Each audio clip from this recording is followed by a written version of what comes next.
has never been a more important time to move in a vegan direction. Whether you're ready to start, restart, or re-energize your vegan or plant-based practice, this podcast is for you.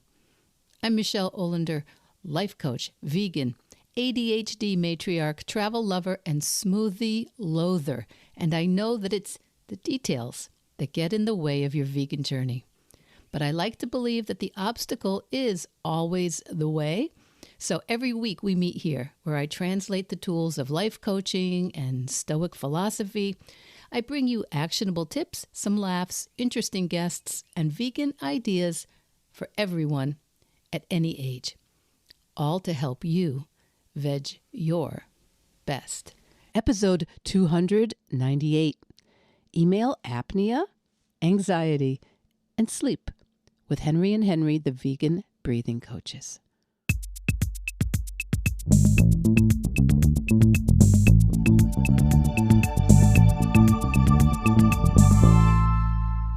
Hi kids, hi my Veg Your Besties. It's Michelle. Welcome back to Veg Your Best, or welcome if you're new here. I think we get new people almost every week. And today I am in a quiet space. I've had a few introductions and solo episodes that have been recorded on the fly, on the road. You might still be able to hear a little bit of congestion or hoarseness in my voice. I've had a long-lasting, not terrible virus, but a long-lasting one. So not good for the brand. I get mad when vegans get sick. So anyway, we are talking this week with a wonderful couple of coaches, Annette and Graham Henry, both known together as the vegan breathing coaches. And I know you might be thinking, Michelle, I'm already breathing. I'm doing it right now. In fact, I have outsourced it. I don't worry about it at all. Why do I need a podcast episode about breathing? And that's a fair question. But here's the thing. Still alive might not be the highest standard for you and your breathing. So, no, vegan breathing is not where you inhale, kale and exhale nutritional yeast. Annette and Graham are vegans. They're breathing coaches. They're based in Berlin. And what I loved about this conversation is that it's really about something bigger than breath. I think you'll see. It's about noticing what we didn't actually even notice that we were noticing. That's very much what we do here at Veg Your Best, right? In this interview, we'll be talking about mouth breathing, nose breathing, sleep anxiety, snoring, modern stress, and something called email apnea. Are you intrigued? Well, some people also have news apnea. Anyway, this matters because a lot of us are walking around thinking, I'm just anxious, or I'm just not a good sleeper, or of course I'm overwhelmed. But there might be something very basic happening in their bodies, in our bodies that we haven't even considered. That's it's simple, if not easy, to reconsider. So, quick note before we begin: this conversation is for education and for curiosity. It's not medical advice. So, if you or someone you love feel you have sleep apnea, serious breathing concerns, chronic insomnia, panic attacks, if you're considering something like mouth taping, please talk to a qualified professional. The people on podcasts do not know you. They haven't examined you. They haven't spoken with you. So please just use it to do your own research and speak with your own professionals. But for now, let's just open up our minds and listen to Annette and Graham Henry, the vegan breathing coaches. Annette and Graham Henry from Henry and Henry, the vegan breathing coaches. Let me make sure I get that right. Welcome to Veg Your Best. Thank you. Thank you for inviting me. Pleasure to be here. Well, I got to know you a little bit at the, is it the Vegan Business Tribe meeting that we were, is it, what do they call that these days? I think it's called the Vegan Mastermind now. I think that's the name of it. It was effectively the Vegan Business Tribe. It's evolved, and that's the latest iteration. Yeah, I had David from the Vegan Business Tribe iteration last year on the podcast. And so I pop in, I dip my toe in and out, and I got to chat with you guys a little bit few weeks ago. And I'm so delighted you're on the podcast because we do have vegans from many, many walks of life. And you are our first breathing coaches, vegan breathing coaches, right. breathing coaches. And we were talking just before we started. You also came to a vegan journey, a vegan practice in midlife or a little after midlife, depending on how we define it these days. And so I would love to hear about how this all happened. Where did the vegan breathing coach come from? Where it came, where we began to breathing coaches, or the actual term vegan breathing coaches. I think. Were you asking about the actual term vegan breathing coaches? As you wish. You answer how you like to. What do we need to understand about a vegan breathing coach? Well, it was a progression. I think it was me really that started the breathing thing, as I had done previously with a health issue. I'd gone to food, and which is what headed me in the direction of plant-based, and then ultimately fully vegan. And Graham joined in, but we may get to that later. It wasn't so much a health issue that I had, so much as reading the book Breath by James Nestor, because I was interested in health and because we were working in the area of health. And I thought, this is something I need to know about, and I'm sure it'll be interesting. As it turned out, it was. I can't recommend that book enough because it is an actual page turner. It's about breathing, and it's really very interesting and almost bordering on exciting, I would say. But in the course of reading that, I realized that my breathing wasn't as functional as it could be. And I thought, oh, gosh, I can't possibly work in the area of health and talk to people about health and to have dysfunctional breathing. I absolutely must do something about it. And I set about doing that really very quickly. And it became so instantly apparent that it was effective.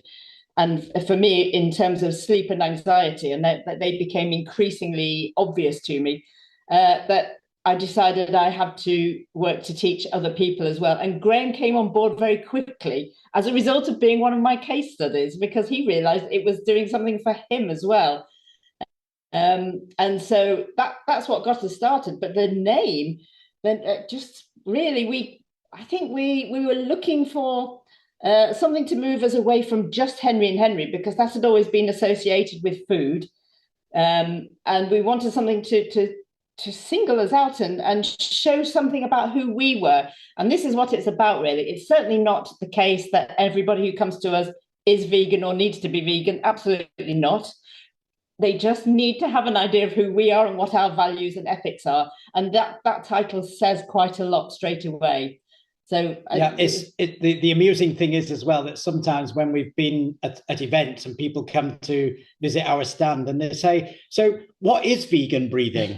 As if it's a thing. And we say, no, we're vegan and we're breathing coaches. So basically it's just to, like Annette said, it's to differentiate us, say something about who we are. And there's quite a lot of breathing coaches out there. If we can call ourselves the vegan breathing coaches, it already makes us a little bit unique. So we've actually added a little bit to that as well in Berlin, where we're based. I mean, we're British, but we're based in Berlin. And we now cheekily call ourselves Berlin's vegan breathing coaches. So because there are no others, as far as is that right? Oh my gosh. Yeah. Yes. Well, not that we've come across. I mean, they may be under the radar, but certainly not as overtly as we are. So it's become fun, and people begin to recognize us. Annette, what made you, when you're reading Breath by, is it James Nestor? Is that yes. that title?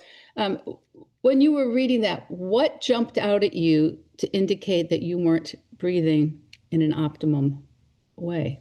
That's a really good question. And I've actually wandered back to figure it out myself, because I don't think it was one thing.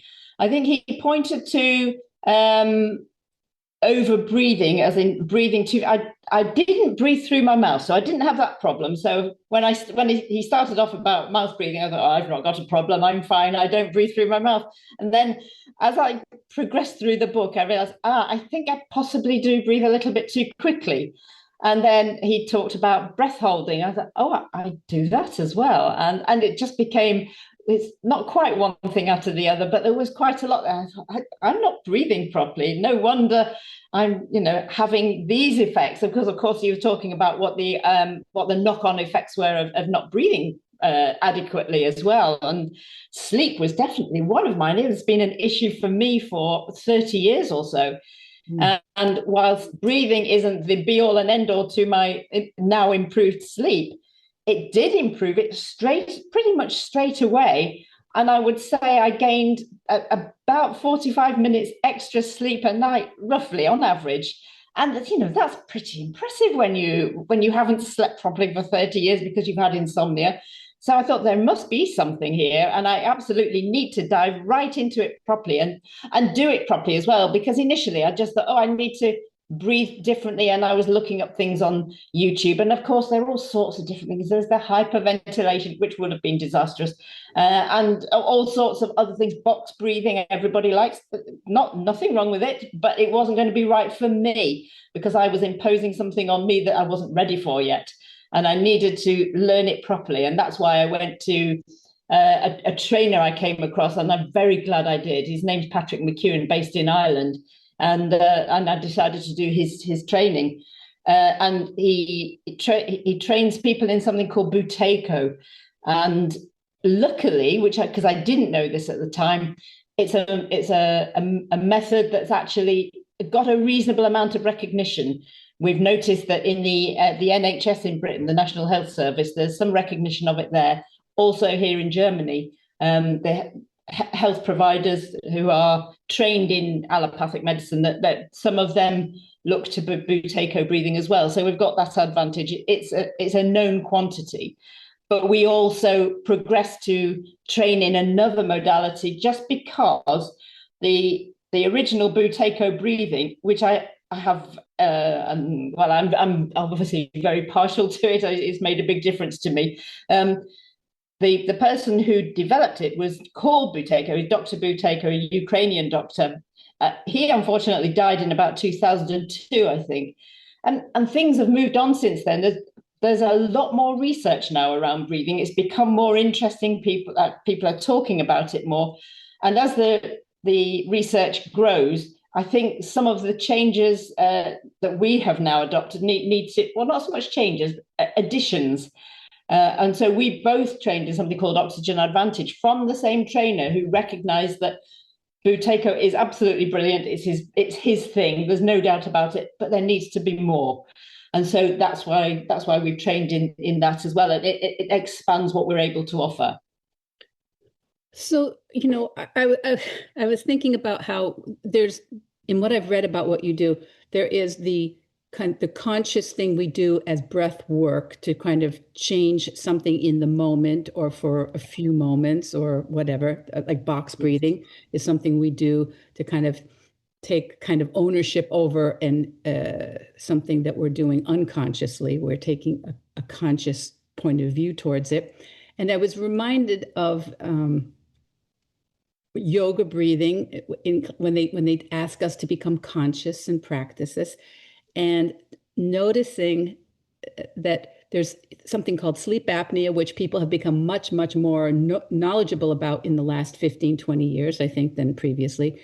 But yes, I have what I think is news apnea.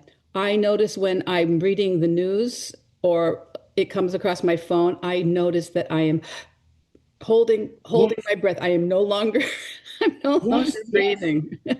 And I've taken to, when I'm looking at my news or the New York Times or whatever, I have to really force myself to continue oxygenating.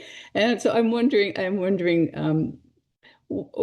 how does this normally show up for people that they are not breathing well, and what does that mean for them? Oh, it's a good question, and that's a very good example that you've given there, and it's very common. Do you want to? Yeah, we've got quite a list of these actually. I mean, what you've described there is, as Annette says, very common. I mean, there's something that's even been given the term email apnea, and it's that kind of situation where you maybe go to your computer, your laptop, or your phone first thing in the morning, and you don't know what's going to come in, and particularly in the office, you think maybe my boss has sent me an email, and you hold your breath, just as you were describing there, like reading the news. And then, of course, when you do return to normal breathing, your breathing is actually, you're compensating for that breath hold. So it promotes over breathing, which means that you're breathing in then too much for your body's requirements. And it's that kind of, if you're doing that very subtly, it doesn't have to be massively overt. If you're doing that subtly through the day, then your breathing is going to be at a slightly heightened pace. And your brain tells your body that it recognizes it as a slight threat, because when you're anxious or when you fear something, you breathe more quickly. The brain thinks that when you're doing that as a matter of course, that there's a threat. So therefore, it puts you into a state of alert. So if that's going to happen day in, day out, then it's going to have some kind of toll on your body, just like cortisol, for example, which is constantly in your body. It has a toll. So this situation of overbreathing, it's particularly prevalent if you breathe through your mouth rather than through your nose, as a default, let's say. And most people tend to breathe through both their mouth and their nose. Not everyone, because the nose, there may be issues preventing someone from breathing through their nose. Various things that can cause that. But if you're breathing primarily through your mouth, then you're going to be breathing primarily upper chest and shallow breathing, and therefore not really enabling that gas exchange in the lungs, which is supposed to happen. And all of these things can change the pH of your blood. So your blood may become too acidic, or it may become the opposite, too alkaline, based on how you're breathing. So therefore, once you become aware of that, you can retrain your breathing. You can put it right, but it's not as easy as it sounds, because of course we've developed these habits over a lifetime sometimes. So what we do is we try to help people to retrain their breathing so it brings it back into the normal range, if you like. Well, that's fascinating. I'm thinking that, well, if we can move in a vegan direction, we can certainly do this, right? We can certainly teach ourselves to breathe differently. So Exactly. How does someone know if they are, chronically breathing in a suboptimum way? You mentioned insomnia and some anxiety, Annette, right? But yes. what are some other things that we might notice? Well, it's interesting that you should mention those, because if somebody had said to me, you should probably look at your breathing to see if you can sleep better as a result of changing, I'd have thought, what a load of nonsense of breathing. I breathe fine, don't worry about that. I wouldn't have noticed. And the thing with the anxiety as well, I had this background hum of anxiety. It's kind of what Graham was just describing, really. Because of this slightly too fast breathing on an ongoing basis, my brain was constantly being told there's something to be on alert for, there's something to be on alert for. And as a result, I had this background hum of anxiety, which I thought was a characteristic of me. I didn't realize it was anything to do with my breathing. And it's such a relief that it's not there. And I think that's been the biggest surprise. I didn't realize that would be the case. So sometimes looking out for things that could be related to breathing, it's not so obvious. Because if you think about it, the way you breathe is going to influence how well you're oxygenated. And Graham was talking about that as well, getting the gas exchange happening by breathing really low, a proper deep breath where it goes down rather than a big breath, because they are often upper chest anyway, the big breaths. It will also impact almost always on your sleep, because if you breathe, there's so much going on with sleep. You've referred to sleep apnea, there's insomnia, and there's so much. There's now something also that we're becoming very much aware of called upper airway resistance syndrome, which can affect anybody, including children. In fact, it was children that were first highlighted as having this problem, but particularly women have a problem with it. It tends to start in the mid-30s or late 30s. And it also can lead to sleep apnea, and it's not being diagnosed, it's not being noticed. So women have symptoms of this upper airway resistance syndrome, which means that in their sleep, they're very often breathing inadequately and may not even notice that because of the partial collapse of the air. It's only partial. They are still getting breath in, but it's enough to trigger a mini awakening. And if there are lots of those throughout the night, then that person, even if they've slept the full 8 hours or whatever they think they should sleep, they may wake up feeling pretty awful. They may feel like they've had an awful night's sleep, because they possibly have, even though it wasn't obvious. They may have brain fog and depression. And this is one of the unfortunate things. They go to the doctor, they may even get a sleep study. The sleep study will show nothing because it's designed around men. And if they don't fit into that parameter, then the sleep study will come out as clear. You've got nothing to worry about. Go back to the doctor. I have got a problem. Take the antidepressants or take some sleep medication, whatever. And the underlying problem is not being addressed, and it's breathing related. And it's this area up here. And it happens really because of the diminishing hormones, particularly progesterone. That until you start to lose those hormones, that's been keeping the airway nice and taut. So it's one of the advantages that women have earlier in life compared to men, because I think often we associate sleep apnea, for example, with men, which is very justified as for the younger population.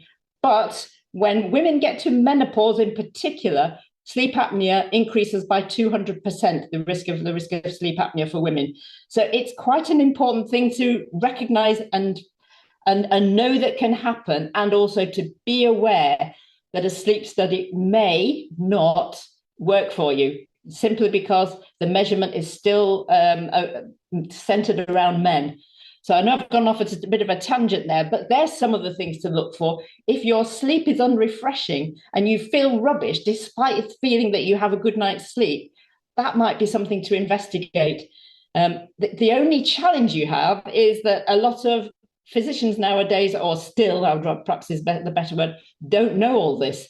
So they're not tuned into this. And so, as I say, they're likely to push some kind of medication your way rather than give you the advice that you need, because breathing, whilst it's gaining all sorts of interest, generally speaking, I mean, TikTok and all over the place, and some places where it perhaps shouldn't be, but it's not really making it into the medical world yet, which is a shame. There's no drug attached to it. You can't make money from it in the same way as you can with a patentable drug. So it's not part of a medical training. Or really, it's only made available as something that tells you something as the doctor, and that is, if the patient is breathing too fast, it's one of the vital signs, and that means there's something wrong with them. But it doesn't work the other way. Doctors are not trained in how to help you to breathe better, to be healthier. So I may have gone off there slightly on a tangent based on what you were. That's actually interesting. I'm wondering if, in that case, so if there's a semi-structural thing that is happening, say in menopausal women or premenopausal women due to hormones, it changes. So but breathing, the kind of breath instruction that you guys teach can overcompensate for some of that, can help with it can certainly help. I mean, we're not going to say it's a magic bullet that anyone who has that problem will be able to solve it through retraining their breathing, but it will certainly help. And in some cases, it could resolve it. It depends what the underlying issue is, because there are lots of reasons why someone may not be breathing as well as they could. I mentioned earlier, there may be a structural issue in the nose. There may be an issue with a severely deviated septum, with something to do with their adenoids, etc. But it's not always the case. It may be just that they are accustomed to breathing through the mouth, accustomed to having congestion in the nose, because if you don't use your nose, you lose it in a sense. So it's easily rectified if you're breathing regularly through your nose to avoid congestion, say, for example, with allergies. Once you've had an illness, like let's say someone has chronic congestion through always getting colds or allergies, there's a tendency to then go to the mouth for breathing. And then once you've done that, it becomes habitual. And you don't then tend to use your nose as much. And this is particularly a problem with young children. A lot of young children have this issue with congestion, and you can see children when they're breathing through their mouth and not through their nose. And becoming aware of that is really, really important, because fixing that can actually change so much for the child at a young age, like even their education, their development, their jaw development, It can also be an issue in ADHD if a child is constantly breathing through their mouth rather than through their nose. So recognizing the issue and then going to a trained breathing instructor can often be the step to getting it resolved. I think that it's a lot of people, you mentioned earlier about like yoga and things like that. And of course, a lot of people use breathing as an intervention when they're feeling their blood pressure's high or they're feeling anxious, and to calm themselves down, which is great. I mean, that's really important. And we do give people interventions that can work in those kind of scenarios. But if you're not retraining your underlying breathing, the breathing that you're doing 24/7, then you're still going to have these issues. So we work with clients to breathe in such a way that it helps to reduce that. Put it another way, we help people to become used to breathing more softly and more gently, so that they're not breathing with as much force. Because if you imagine someone who's snoring, the reason they're snoring usually is because there's a narrow airway and they're breathing too hard through that narrow airway, and it creates turbulence. So if you can soften your breathing, that can often be the way to reduce or eliminate the snoring. So you've got to work with the client individually to see what the issue is. You can't say there's a blanket solution for everyone. Right. It's not one thing for everybody. That's so interesting. So when you're talking, is when you meet people, do you immediately notice their breathing? Sometimes, yes, we do. And because where we live, we use public transport a lot. And it's a really good place for spotting people breathing in a way that you just kind of, I want to help you. I really want to help you better. And you can't go up and talk to people, obviously. But yes, we do. I mean, it's not the first thing you think of when you're meeting somebody, because it would be distracting. You want to focus on them. It's a slightly funny story. We were going into a meeting last week, and I went to use the bathroom or the restroom, as you call it. And there was a guy next to me who was literally standing next to me, and his breathing was so, I just couldn't. I felt really uncomfortable because he was really, really out of breath. I mean, he was a big guy. He was really, really out of breath. And I wanted to say to him, I said, "Oh, I really wish I could help you to breathe a little bit differently." But of course, you can't really say that to someone when you're standing next to them. At a urinal. At a urinal. But yeah, I mean, it's very easy to recognize often, but sometimes it can be quite subtle as well. Yeah, mine was. And you've got to be very perceptive, and also listening to the person's symptoms as they describe their symptoms, and easily getting out of breath, for example, or maybe just constantly feeling agitated and having thoughts whirring around in their head. Because believe it or not, when you're over breathing, when you're breathing too hard and too fast, you're breathing off too much carbon dioxide, and that then leads to your brain cell excitability, because you're not getting enough oxygen into your brain. Because even though CO2, people think you need to get rid of it, it's a waste gas, you actually only get rid of 15% of the CO2 when you exhale, because your body needs it, because it's the key that releases oxygen from your blood cells to get to your cells and muscles and organs.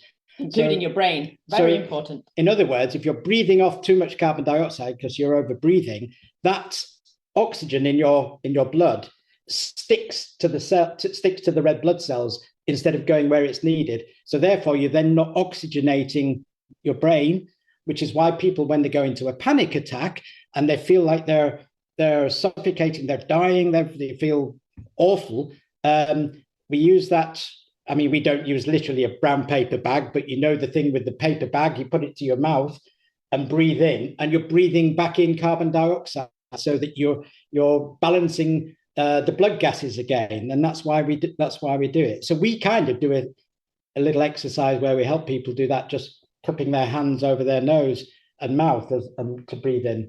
So once you become aware of that, it removes that fear of the panic attack as well, because you can give someone then, if you like, an antidote to use when they get into that state. hopefully when they work with us, they won't get into that state originally because their breathing will have improved anyway. But of course, it's not always the case.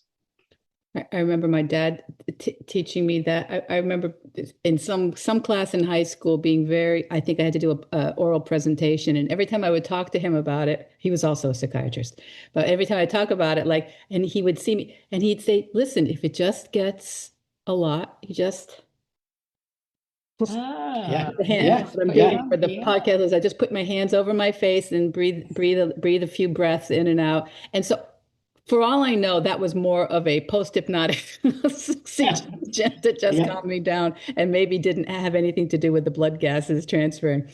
But I do remember him talking about that. And that is, so when you talk about the blood gases, the blood gases are oxygen and carbon dioxide? And carbon dioxide, yeah. So we produce carbon dioxide in our cells. It's a waste product that we produce when we create energy in our cells. So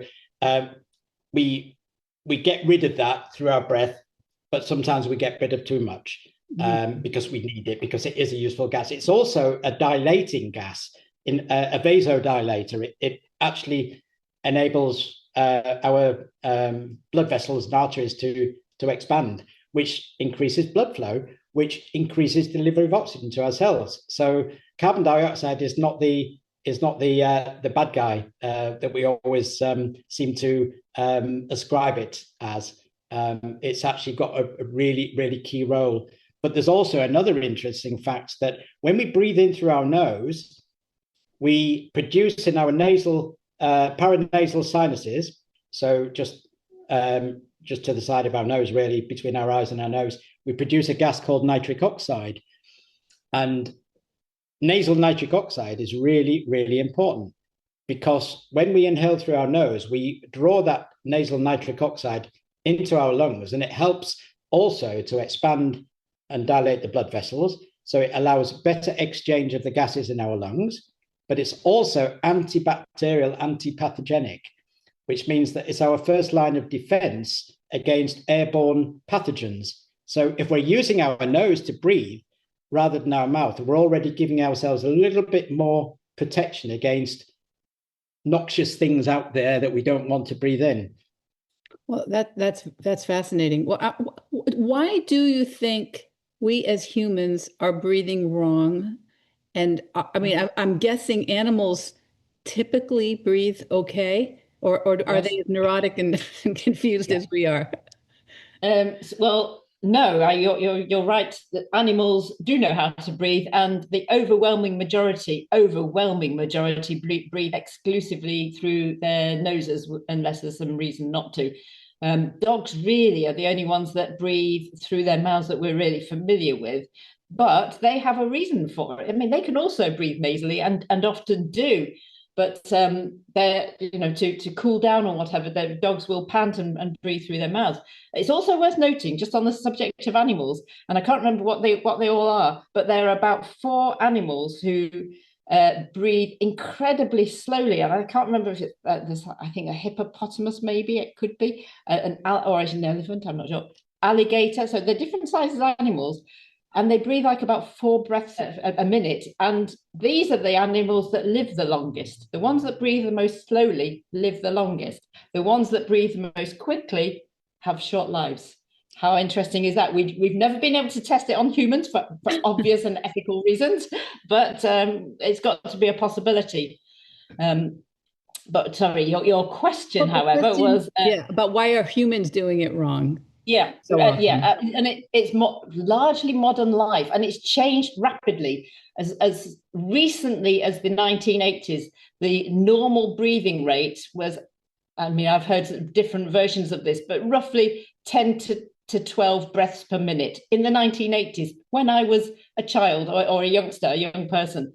So in my lifetime, now it's anything between about 12 and 18 is normal. It's considered normal. Well, it may be normal, but it's not doing us any good.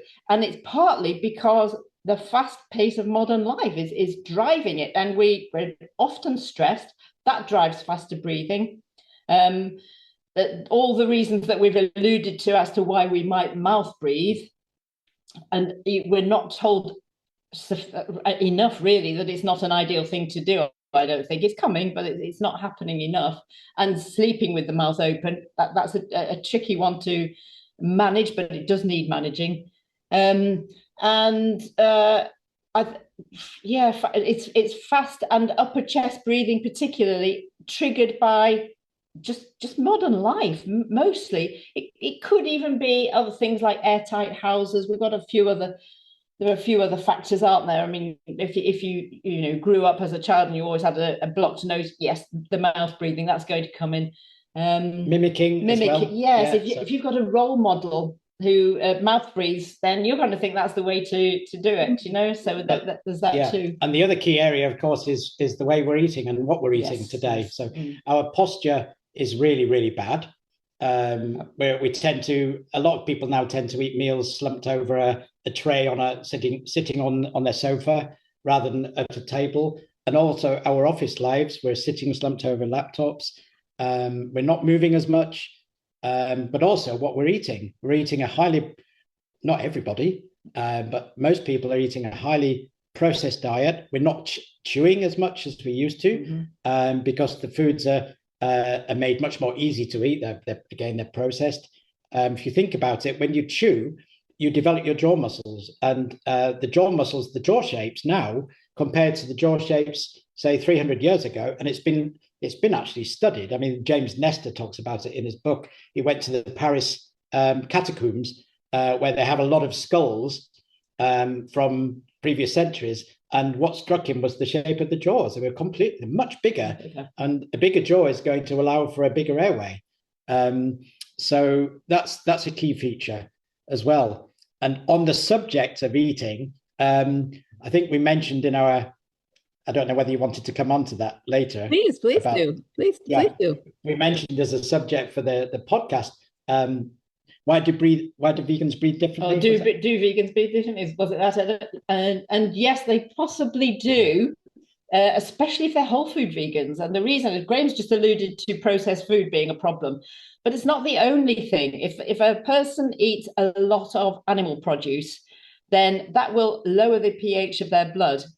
These foods are acidic. That means they leave an acidic ash rather than taste acidic. So it doesn't apply to lemons, for example. They're not acidic in this context. But it will lower the pH of their blood. And if they once in a while, it's not going to make any difference. But the response to that, the fastest response the body has, is to blow off carbon dioxide, because that will bring that level back up again. And it absolutely has to be in a very narrow range. It has to be there. Otherwise, you risk death. It's that urgent. So the body will do what it has to do. And if you're constantly eating animal produce, you're going to constantly compensate by blowing off carbon dioxide. And this is going to be habitual. And so, yes, I would say that vegans have a good chance of breathing better, because they don't have this onslaught on their the pH of their blood being too acidic and having to bring it back up again to that safe range. Well, you guys have a wealth of experience. I'm really kind of amazed by what we think of this automatic behavior that we have no real control over, except for a moment here or there. I mean, I always wondered, my grandmother, and I hear it in myself once in a while, it seemed like she could not change anything about her posture or movement or go through the room without going a big sigh. Sighing. Yes, well spotted. Yes, you're right. And I'm wondering, is a sigh an indication of something? Please tell me, because I'm noticing it now and again. Yeah. Frequent sighing can be. Yes, I mean, sighing is a natural thing that we do, and there's different reasons we do it. But if it's really frequent, it can be a sign that you're not really quite getting that level of gas exchange, I suppose. You're feeling uncomfortable. It may be that you're not able to expand your diaphragm, because the diaphragm is an incredibly important muscle, and I think we don't talk about it enough, really. But the diaphragm is so important for so many reasons, not just for breathing, but obviously its key role is for breathing. And if you're scrunching your body up, I mentioned earlier about sitting at a a desk or slouching on a chair, which let's face it, a lot of us do quite regularly these days, you're not going to be she straightens up as we say this. Me too. Yeah, we're not going to be able to take that to fully engage our diaphragm, and by doing that, it means we're never really quite breathing as we want, as fully as we want. The Greeks called the diaphragm the seat of the emotions, because it's really important as well for activating so many things in our body. The vagus nerve, which is an incredibly important nerve that runs from our cranium through it's the 10th cranial nerve. It's massive. And if we fully activate our diaphragm, it can also help with. I mean, Annette knows more about this. She'll explain it in better than I can. But it's important for the vagus nerve, for relaxation, etc. But also the diaphragm massages our organs. It helps with digestion. It also helps to move lymph around our body, which is really, really key. So if we're not breathing correctly, we're going to impact on all these other processes: digestion, lymph movement, the state of our mind, etc. And in the process, you will inevitably use other muscles for breathing. They're secondary muscles, and they're okay to use once in a while. That's why they're the secondary breathing muscles. But the thing is, to use them all the time is going to impact on, it may cause pain. It will impact on the posture, because we're all linked. Everything's linked through fascia, for example.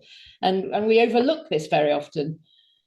Hugely important. Yeah, I think the diaphragm's quite an exciting breathing muscle, actually. It's a really big muscle. So I'm wondering if somebody's listening today going, because I know, Annette, you and Graham, but I've heard you especially say that you've been a little bit skeptical across your healing journey. You were skeptical about how much food would matter. You were skeptical about, the breathing thing at first. You were skeptical. And so I think a lot of my listeners absolutely relate to that. Like, of course that doesn't matter. Of course that's not, that's how it's always been. Just stop it.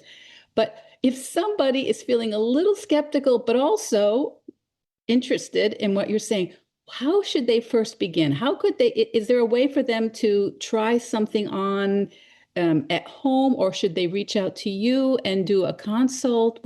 What can a listener who is thinking, I don't know, but I'm curious?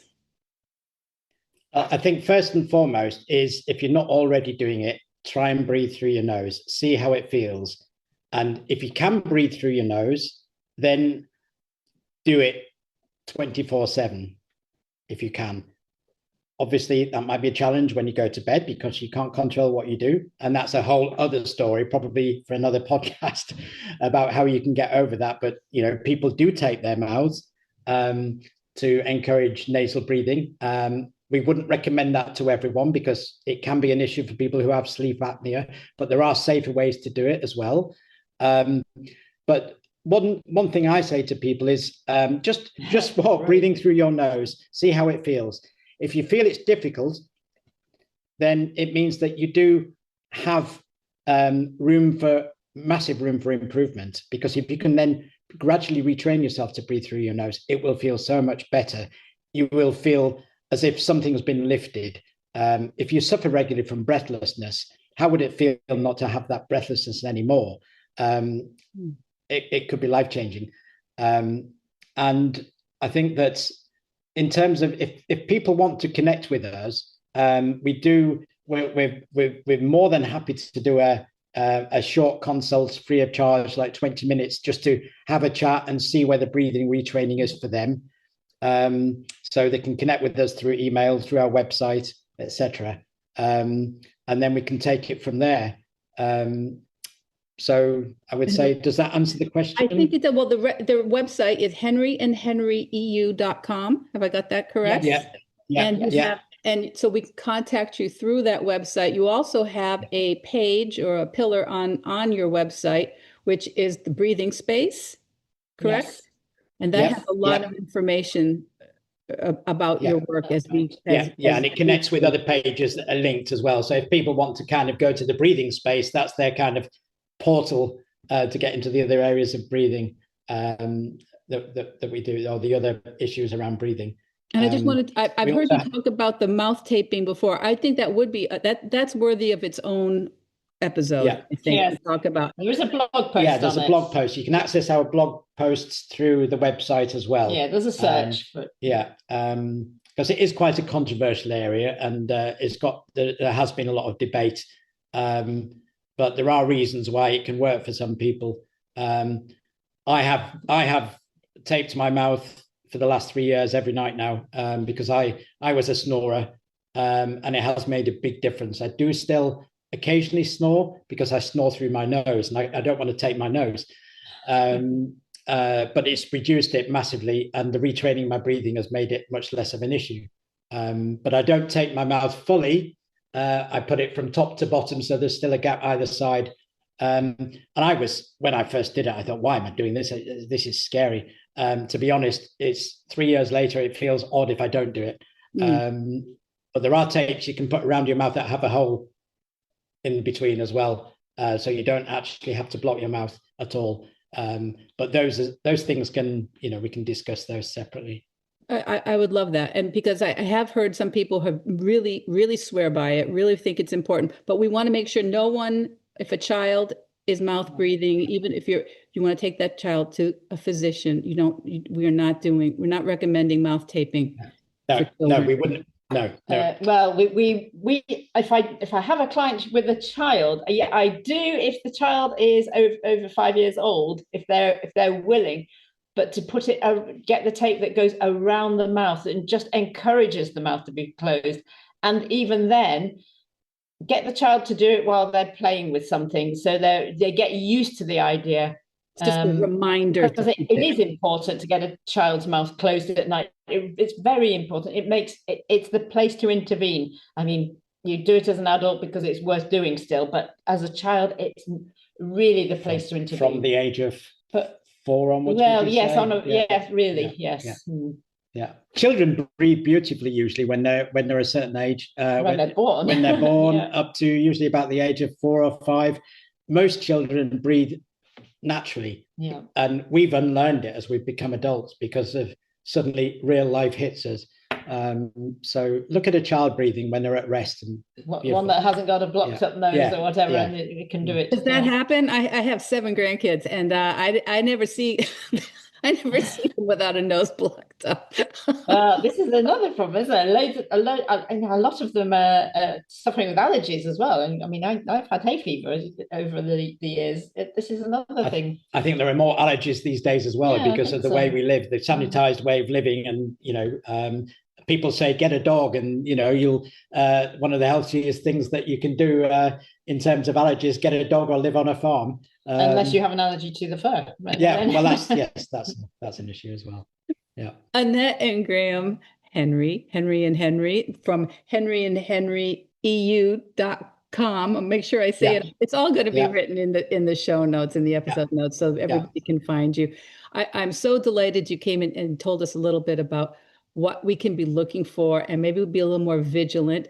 And maybe some of these things that we think are just us, it's just our anxiety, just our sleeplessness, just our, chronic, whatever, fill in the blank, maybe breathing. And it sounds like a fairly simple thing to try, and to, it doesn't come with lots of side effects or extra problems in our lives that we don't need. And so I think I'm going to look into it because I cannot look at the news without holding my breath.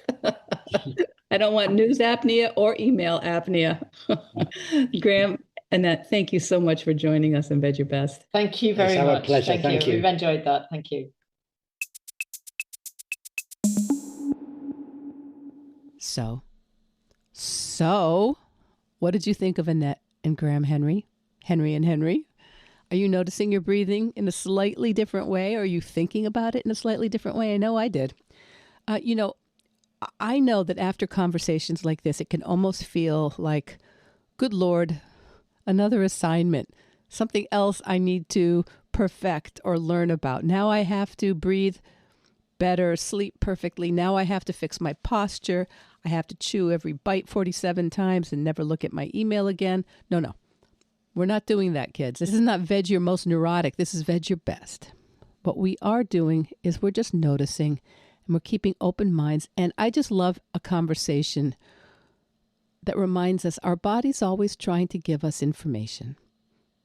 So breath holding, sighing, shallow breathing, waking up tired, these might not just be intrinsic parts of your character or personality. They might not just be you. They could be signals. And I think that connects with what we do here when we create a vegan practice. Because veganism really is taking an extra second to notice, isn't it? To notice what's on our plates, who's missing from the story we're telling. And when you notice, you do have some choices. So, your Vedge Your Best challenge this week is super simple. Once a day, check in with your breath. Don't judge it. You're not doing it wrong. But maybe when you open your email or when you read the news or when you're in the grocery store or recording a podcast, maybe you just take a little notice. Where's your breath? Where's your breath? So if this conversation sparked your curiosity, please do check out Annette and Graham's resources, henryandhenryeu.com. They are based in Berlin, but they're Brits. You heard. They're easy for you to talk to if you're an English speaker. And they said this is not about forcing one-size-fits-all advice on everyone. It's about learning. It's just about learning. So thank you to Annette and Graham Henry. And if this episode made you think of someone else who might be interested in health, sleep, anxiety, breathing, or just the strange little ways modern life gets into our bodies, please share this episode with them. Really, our podcast grows by word of mouth. Maybe someday I'll figure out how to do a more ambitious social media campaign. But until next time, I'll be doing what you're doing. Just Vedge Your Best. Vedge Your Best podcast production, music, and editing by Charlie Weinshank. Thanks, Charlie. Before you go, it would mean so much to me and the Vedge Your Best team if you would hit subscribe, leave us a 5-star review, or share with someone you think might be interested. Something about algorithms, it helps bump us up a little in the rankings, and that's the best way to help others find the podcast and for us to find our audience. So, until next week, make it easy and Vedge Your Best.